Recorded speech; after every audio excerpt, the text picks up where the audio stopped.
जय हो। भक्तवत्सल भगवान जय हो।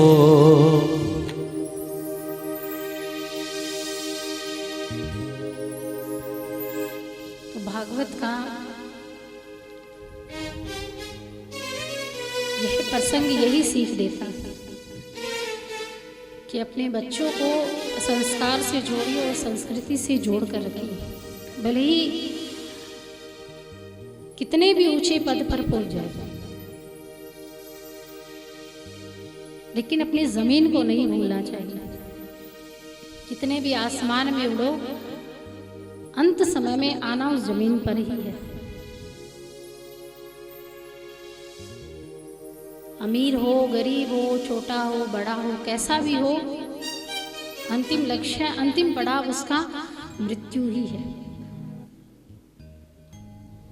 जहां राख के ढेर को आप देखने के बाद ये बता नहीं सकते वो किस व्यक्ति की, किस पुरुष की थी, किस स्त्री की थी, बच्चे की थी, अमीर की थी, गरीब की थी, कि अंदाजा हम नहीं लगा सकते। उस परिवेश से, उस वातावरण से, उस समाज से अपने बच्चों को जोड़ कर रखिए और स्वयं भी जुड़ कर रहिए, उस परमात्मा की अनुभूति करते रहिए। 5 वर्ष के बच्चे ध्रुव को माता सुनीति ने उपदेश दिया, ये ज्ञान दिया। आज ध्रुव को रात को नींद नहीं आई, निद्रा मानो उसकी आंखों से कोसों दूर चली गई। ध्रुव सोई नहीं और आधी रात को ही जंगल की तरफ प्रस्थान कर गए।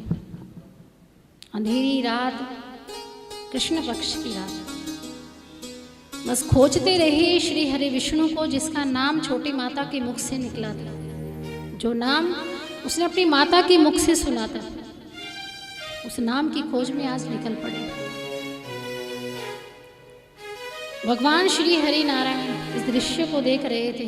एक 5 वर्ष का बच्चा आधी रात को जंगल में घूम रहा है। नारद को कहा कि नारद जाओ, उसे देखकर आओ, उसे बताकर आओ कि उनकी माता कितनी चिंतित है, उसे वापस राजमहल में छोड़कर आओ।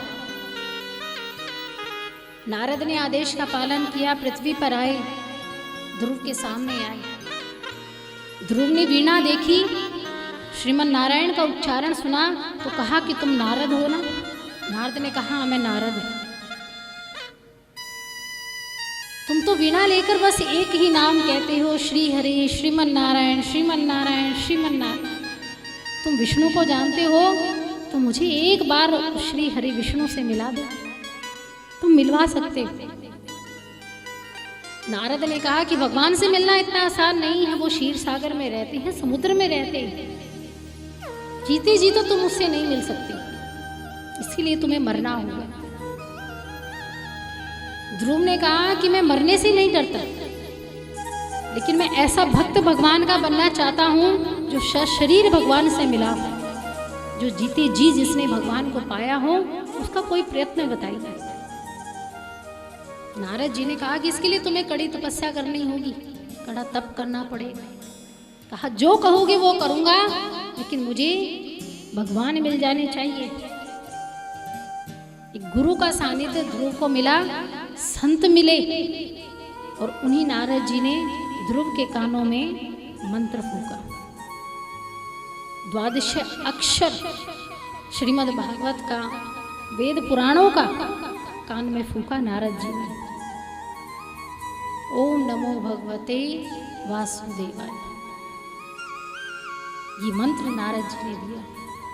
वो कहा कि इसका अनंत अनंत युगों तक, अनंत अनंत जन्मों तक इस मंत्र का उच्चारण करो, तप करो। बैठ गए समाधि में। क्या इतना ही काफी है? नारद जी ने कहा नहीं,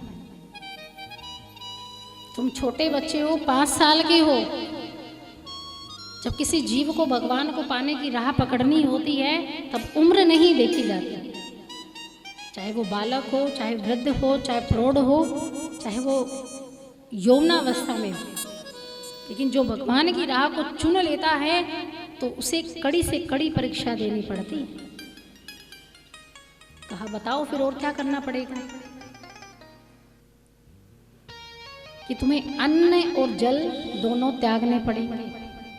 अब ध्रुव को तो धुन ऐसी सवार हो गई थी कि भगवान को प्राप्त करना है तो इसके लिए तो कुछ भी करना पड़े, कुछ भी लुटाना पड़े तो हम छोड़ देंगे। यहां व्यक्ति बीमारी में नहीं छोड़ता, और भगवान की राह तो बड़ी दूर की बात है। किसी को डायबिटीज हो जाए, शुगर हो जाए, तो जो भले ही मीठा नहीं खाते हो, लेकिन शुगर होने के बाद वो मीठा जरूर खाएंगे।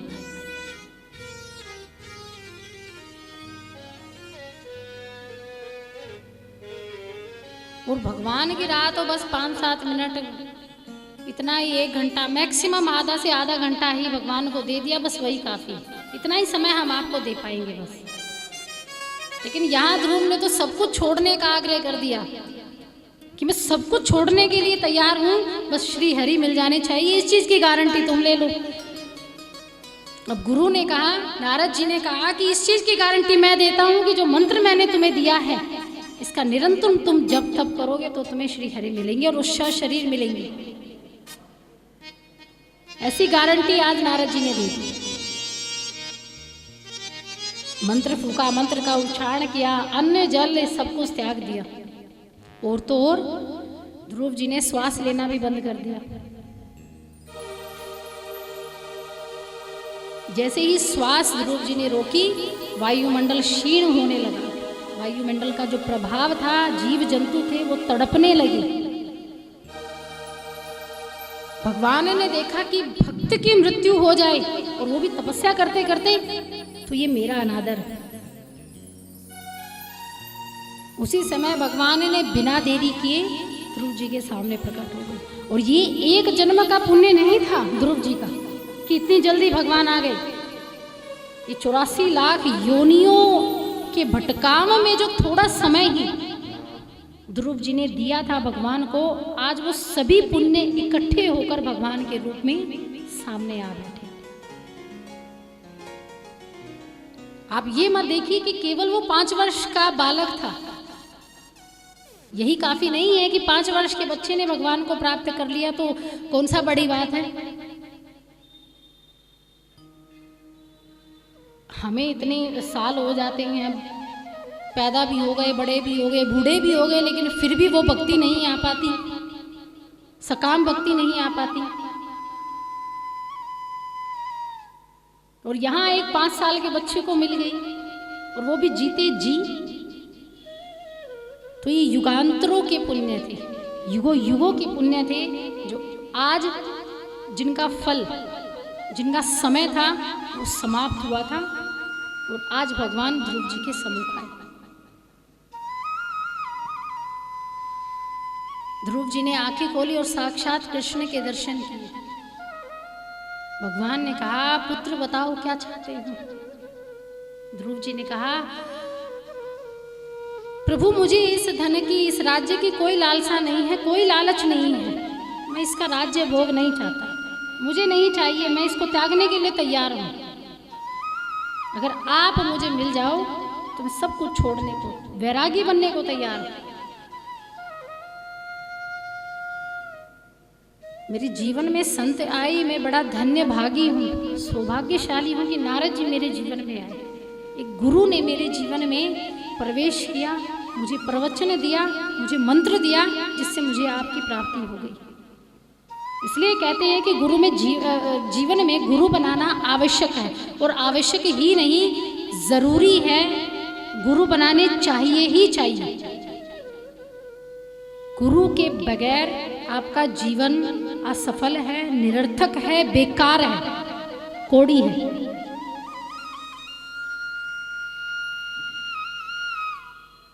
ये मत सोचिए कि गुरु कैसा होना चाहिए, ये सोचिए कि आपकी श्रद्धा कैसी होनी चाहिए, आपके मन में दृढ़ता कितनी होनी चाहिए,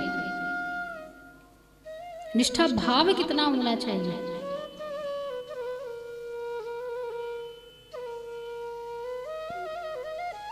क्योंकि रास्ता बताने वाले, आपका मार्ग प्रशस्त करने वाले केवल वही एक व्यक्तित्व है, केवल वही एक व्यक्ति है जो एक सुमार्ग ईश्वर की ओर जो जाने वाला है उसे बता सकते हैं। सलाह देने वाले बहुत आपको मिलेंगे, कदम कदम पर सलाह देने वाले हैं, अच्छे भी हैं बुरे भी हैं।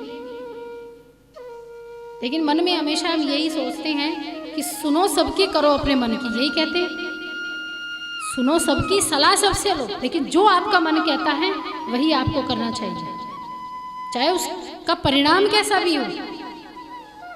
उसके लिए आप स्वयं उत्तरदायी हैं। अगर दूसरे की मानकर अगर आपने कोई कार्य कर लिया तो आप उसके प्रति अपने पाप को बढ़ा रहे हैं, क्योंकि आप भला बुरा कहेंगे फिर उसको कि उसने ऐसी सलाह दी थी, मैंने ऐसा कार्य किया। तो यानी आपने अपना एक पाप कर्म बढ़ा लिया। लेकिन जब खुद आप जो कार्य करते हैं, जो खुद सोचते हैं, तो आप खुद उसके लिए निर्भर हैं। और कोई भी अपने लिए बुरा कभी नहीं सोचेगा। अपने लिए जो भी करेगा अच्छा ही करेगा। उसका भविष्य में क्या पता क्या हित छुपा हो,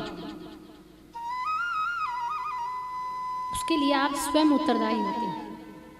तो उसके लिए जब आप स्वयं को कोसेंगे तो आपके जो पाप हैं वो नष्ट होने लग जाएंगे, तो वो पाप भी पुण्य में परिवर्तित होने लग जाएंगे।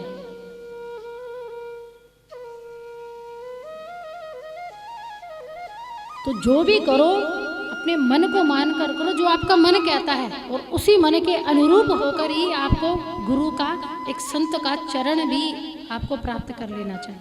लेकिन जब आपका मन कहे, किसी के कहे अनुसार नहीं, किसी की भेड़चाल में नहीं। अक्सर गुरु ऐसे बनाए जाते हैं कि उसने गुरु ले लिया, वो दूसरी को ले गई कि तू भी मेरे साथ चल, तू भी वहाँ सत्संग वगैरह सुनकर आई हो, फिर उसके कहे अनुसार। और आजकल तो ऐसा हो गया है कि जब कहीं जाते हैं तो एक बार किसी का हाथ सिर पर हो गया तो वो शिष्य बन गए। यानी हाथ सिर पर टिक गया किसी व्यक्ति का, किसी बड़े संत का, तो उसके शिष्य आप ऑटोमेटिकली बन जाते हैं।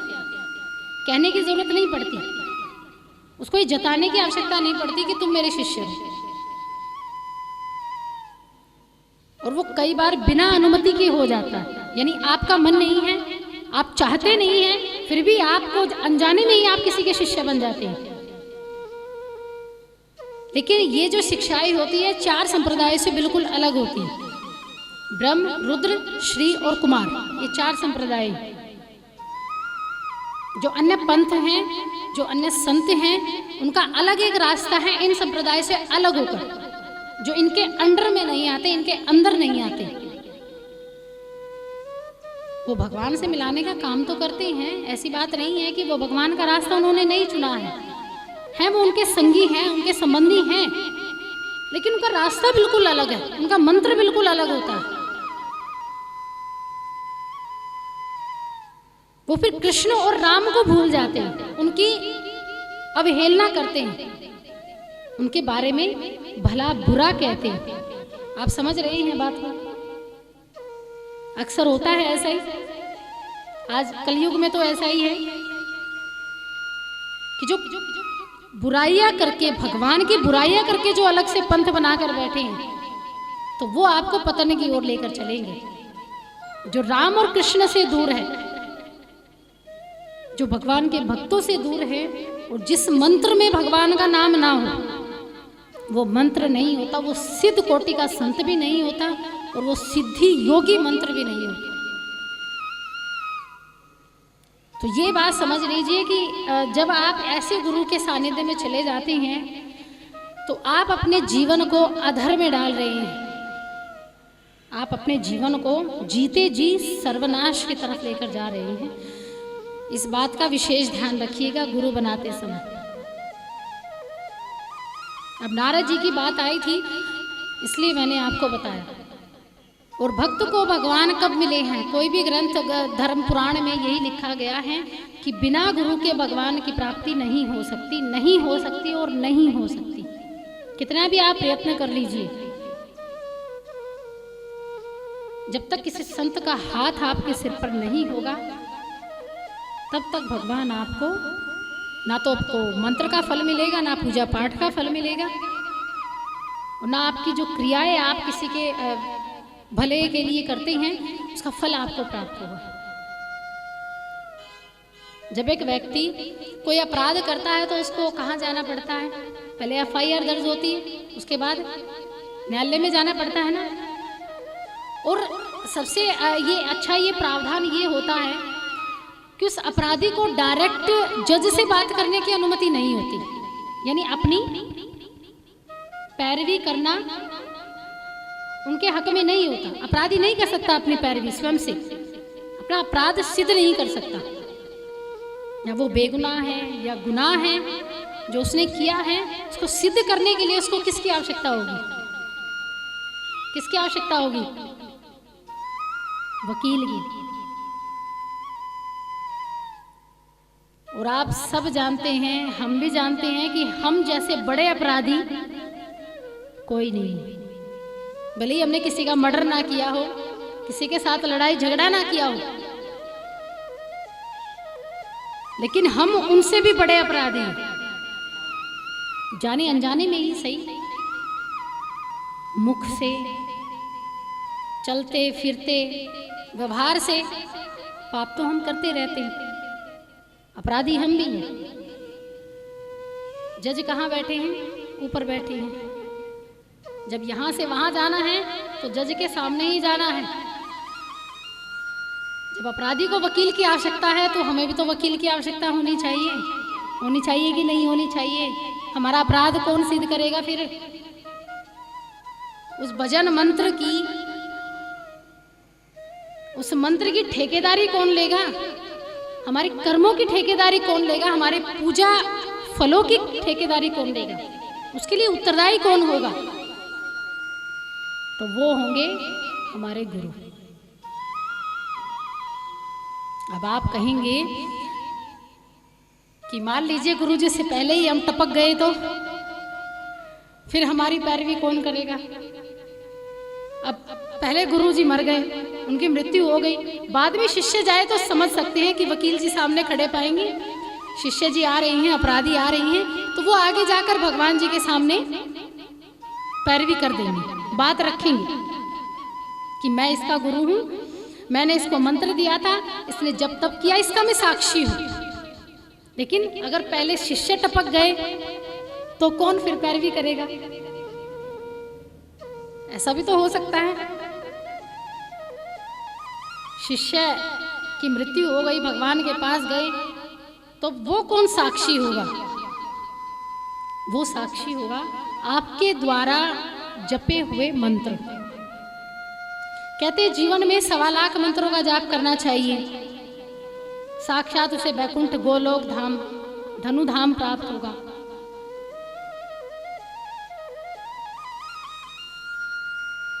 अब हमें ये पता नहीं रहता कि जब मंत्र जाप करते हैं तो कितने हो गए हैं, क्योंकि उसकी गिनती करना असंभव है। जब तक जीवित है, कोई 25 साल जिएगा, कोई 11 साल, कोई 20 साल, कोई 50 साल। अब ये उम्र वो उम्र नहीं है जो आपके शरीर की उम्र हो, कि माता ने आपको जन्म दे दिया कि 50 साल के हुए और आपकी मृत्यु हो गई। वो वास्तविक उम्र नहीं है। वास्तविक उम्र आपकी वो है जब आपको गुरु सानिध्य मिल गया, उसके बाद जब आप जिए तब आपकी मृत्यु हुई, वो आपकी वास्तविक जीवन आयु है। मान लीजिए 30 साल के हैं, कोई गुरु मंत्र आपको मिल गया, 60 साल की उम्र में आपकी मृत्यु हो गई, तो आपकी आयु क्या हुई? 30 से 60 साल, 30 साल आयु कितनी है आपकी? 30 साल। तो वो 30 साल गिनी जाएगी, 60 साल नहीं माने जाएगी। जब तक आपको गुरु मंत्र नहीं मिलता तब तक आपकी आत्मा है नल्ली घूम रही है, बेकार में घूम रही है। जिसका कोई धाता नहीं है, कोई धात्री नहीं है, वो फिर लावारिस की भांति ही होता है। तो ऐसे ही जो शिष्य होते हैं जिसके सिर पर गुरु का हाथ ना हो तो उसका जीवन बेकार है। इसलिए महत्वपूर्ण है किसी संत का आना। और जब संशय आ जाए, जब आपका मन कहे, और वही वास्तविक आयु आपकी गिनी जाएगी, वही माना जाएगा कि आप 30 साल जिए हैं, इससे ऊपर नहीं जिए, 60 साल नहीं जिए, 30 साल जिए हैं बस। अब देखिए कितने कम समय में आपकी मृत्यु हो गई। तो मंत्रोपचार, मंत्र उच्चारण करना, ये आपके शब्द हैं, ये गुरु के शब्द हैं, जो भगवान के सामने आप बेगुनाह हैं या अपराधी है उसको सिद्ध करेंगे। ये मंत्र आपके साक्षी हैं, और व्यक्तित्व स्वरूप में जिसे गुरु आपने बनाया है वो आपके साक्षी हैं।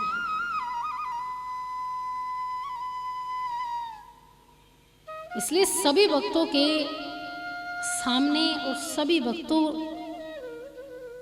के जीवन में गुरु आए हैं, और उन गुरुओं ने जो मंत्र दिया और उसी मंत्रों से सभी भक्तों ने भगवान को प्राप्त किया।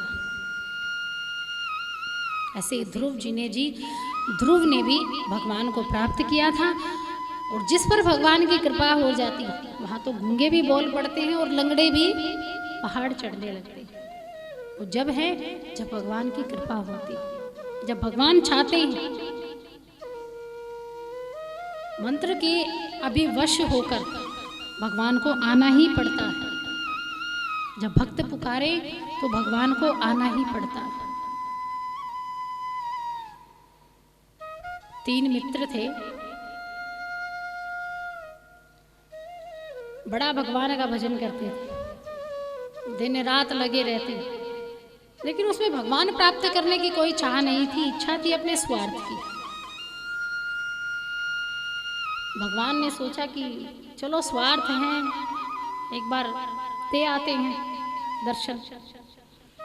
भगवान आए, भगवान ने पूछा तीनों मित्रों से कि बताओ तुम्हें क्या चाहिए। तो पहले मित्र ने वरदान मांगा कि प्रभु मुझे ऐसा कमरा दे दीजिए जिसमें सोना ही सोना हो, ढेर सारा सोना हो, और जिसमें मैं रह सकूं। कहा ठीक है ले लो।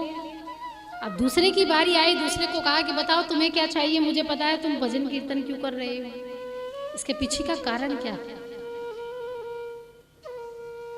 दूसरे ने कहा कि प्रभु मुझे ऐसा कमरा दे दीजिए जिसमें हीरे और मोती हो। कहा ठीक है तथास्तु, तुम्हें भी दे दिया। अब बारी आई तीसरे की। अब तीसरे से पूछा कि बताओ तुम्हें क्या चाहिए। कहा प्रभु मुझे कुछ नहीं चाहिए। पहला कमरा इसे दे दिया, हीरे मोती जो भी इसने मांगा वो दे दिया।